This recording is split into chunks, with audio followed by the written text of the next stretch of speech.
For people that drafted Andre Johnson, they're very familiar with his situation. He ain't been playing, and it's been one of those lingering things. When he does play, he's a difference maker. He can be one of the guys that can win or lose your week by week in football because he's that much of an impact player. What's the latest with Andre Johnson's hamstring injury?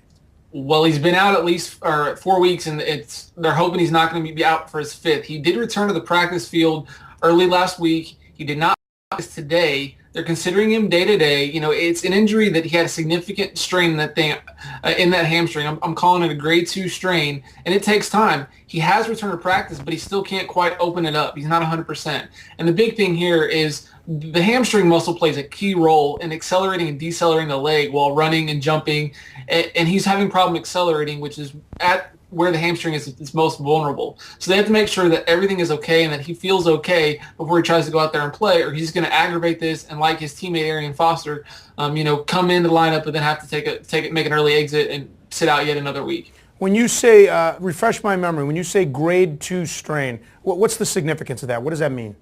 So we grade muscle strains and ligament sprains based on severity of damage done, and a grade 1 strain or sprain is the minor injury. There's a tearing going on, but it's at the micro level. You don't actually see torn muscle fibers.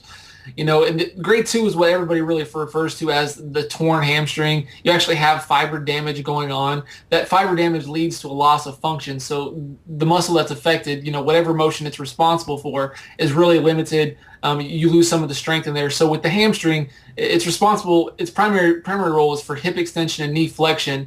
And when the grade 2 strain results, it ends up limiting these motions a little bit. So when you get up to a grade 2 strain with a hamstring, you really have to be cautious when you're a team or when you're a fantasy owner when you look at a guy, because it's the real prognosis is to take as much time off to really get it to heal. Otherwise, it's going to continue to linger, right? Exactly. And the big thing with the hamstring is it's the antagonist to the quadricep muscle, which is an extremely powerful muscle. So it has to be at strength to be able to resist that strong pull from the quad on the top of the thigh. So you really need to see a good balance there, because if you don't have a good balance there, you're talking about putting the knee at risk for injuries like an ACL tear or, meniscus damage. So what does it mean with Andre Johnson out? In your opinion, do you think he will play? Do you think he'll be effective? And if he doesn't, who gets the reps in his place? I don't think he's gonna practice any more this week. He may get a couple more reps in. I still think he's gonna be a game time decision. Even if he's out there, I think he's not gonna be the Andre Johnson we expect. You need to scale back your expectations a little bit.